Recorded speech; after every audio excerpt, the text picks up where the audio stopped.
Halo, selamat malam, Ibu dosen pengampu mata kuliah Project Management ATA Lab. Perkenalkan, nama saya Kitri Sulana Rovoe dari Prodi Bisnis Manajemen Virus Online Angkatan 28 dengan NIM 28026355575.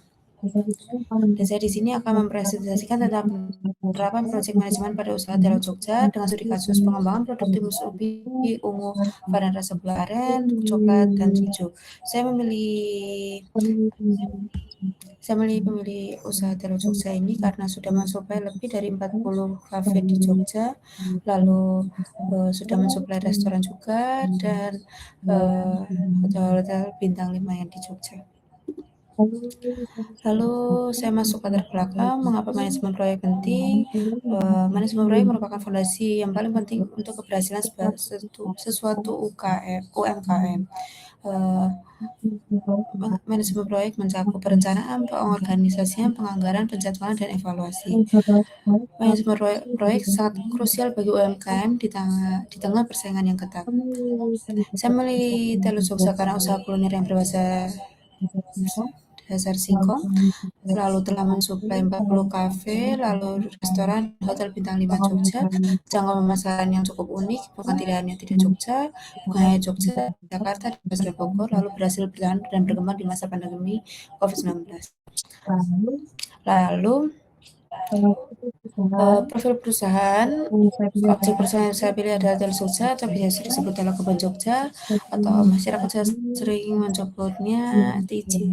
Pemiliknya Bapak Yala, lokasi produksi Salatiga Jawa Tengah, area pemasaran Jogja, Jakarta, di Pasar Bogor, tahun berdiri 2006 sebagai reseller, lalu 2020 brand sendiri, dan hingga sekarang 2026. Jumlah mitra kurang lebih sekitar 40 kafe, restoran, dan hotel bintang 5. Lalu visinya menjadi produsen olahan singkong terkemuka di Indonesia. Lalu nama dan tujuan proyek. Nama proyeknya yaitu pengembangan produk timus ubi ungu, varian rasa gula aren, coklat, dan keju. Tujuan proyek dari ini adalah merespon permintaan mitra seperti kafe, restoran, dan hotel, memperluas jangkauan pasar ke konsumen langsung, menjaga eksistensi usaha melalui inovasi, memperkuat hubungan mitra lama, dan menghubungkan mitra baru. Lalu Bapak Yala menyatakan tim dalam pembagian tugas 5 tim dalam pembagian tugas dalam rantai produksi ada 5, yaitu petani yang menyediakan singkong yang berkualitas, lalu tim pengolah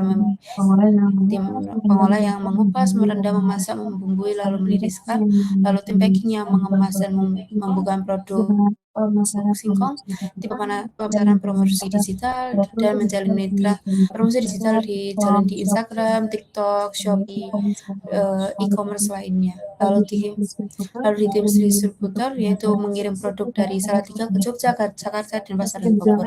Prinsip yang digunakan adalah quality control at every stage. Lalu masuk ke budgeting, beliau menyatakan bahwa komponen biaya terbesar adalah masuk dalam bahan baku, yaitu singkong sendiri yang berasal dari petani di Salatiga, karena beliau ingin memastikan kualitas yang paling baik untuk disetorkan ke kafe, restoran, dan hotel-hotel bintang 5. Lalu transportasi ini termasuk besar karena pengiriman dari Salatiga ke Jogja, Jakarta, dan Pasar dan Bogor. Lalu packing ini termasuk signifikan, tapi beliau menyatakan bahwa akhir tahun biayanya agak sedikit membludak karena biaya plastik yang sedikit naik, lalu keterangannya ya cetakan dan membutuhkan cetakan di sablon khusus. Lalu perawatan alat ini termasuk yang nggak terlalu sering lah, yang kalau semisal rusak baru diganti, seperti freezer kalau udah nggak dingin ya ganti, kompor, alat goreng, jadi langsung rusak langsung ganti untuk mencapai efektivitas dan efisiensinya, dan menjaga citranya sebagai singkongnya. Lalu masuk ke project scheduling, durasi produksi dan distribusi ini cukup unik. Proses produksinya bisa langsung 1 hari dari mengupas, memasak, dan membekukan. Lalu tapi setelah melewati proses membekukan, daya tahan produk bertahan hingga 6 bulan. Lalu tahapan penting usaha, beliau menyatakan 2016 memulai sebagai reseller, lalu 2020 mencoba membuka brand sendiri, yaitu Telo Kebon Jogja, lalu 2021 sampai 2026 mengekspansi menu 1 sampai 90 bahkan lebih. Lalu masuk ke evaluasi dan pengendalian, quality control di setiap tahap itu bahan baku, seleksi quality control di setiap petani karena nggak semua petani memiliki berkualitas. Lalu kedua masuk ke proses pengolahan, itu konsistensi rasa dan teksturnya, lalu packing, ukuran seragam dan pembukuan yang presisi karena ini akan disajikan ke hotel-hotel bintang 5, restoran DAV, bentuknya harus presisi karena kalau sedikit berubah melencong-melencong sedikit akan tidak estetik dan akan mengubah citra dari Telok Jogja itu sendiri. Lalu distribusi, ketepatan waktu dan kondisi produk. Ini termasuk dari pengolahan bahan baku, proses pengolahan, packing, dan distribusi. Lalu di indikator keberhasilan Bill mengatakan bahwa peningkatan jumlah mitra. 1. Ulasan positif di Google Maps dan media sosial. Lalu ketiga, kualitas produk yang stabil, efektivitas strategi digital. Lalu 5 faktor kesusahan Telok Jogja, saya menyatakan bahwa komitmen terhadap kualitas. Lalu inovasi berkelanjutan yang setiap tahun dia mengupdate 2-3 menu yang terbaru. Lalu 3, pemanfaatan teknologi digital seperti pemasaran yang menggunakan Instagram, TikTok, lalu Shopee, lalu Google Maps sebagai ulasan. Lalu 4, kolaborasi dan kemitraan harmonis. Kolaborasi yang dimaksud dia menggunakan kafe-kafe, restoran, dan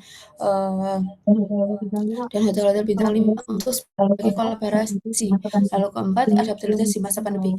Ini beliau menceritakan bahwa sebenarnya di masa pandemi banyak orang-orang di PHK, namun itu menjadi titik pacu dan menjadi perkembangan di Telok Jogja. Karena banyak yang di PHK lalu menjadi reseller dari Telok Jogja. Lalu kesimpulan sendiri adalah tujuan proyek yang jelas dan terstruktur, tim terintegrasi dan dalam pembagian tugas spesifik, lalu anggaran efisien dan struktur, lalu jadwal fleksibel dan adanya quality control di setiap tahap. Lalu saran yang bisa saya berikan adalah B2B, masuk dalam B2B digital, khusus kuliner seperti Horeco, Sayur Box, Ranch Market, and Lunch Market 1990. Lalu kemitraan, dengan memperluas kemitraan untuk catering dan wedding organizer. Lalu evaluasi berkala dengan menggunakan KPI dokumentasi. Lalu data digital, mengembangkan sistem manajemen inventaris, dan produk berbasis data digital. Sekian presentasi dari saya. Terima kasih. Selamat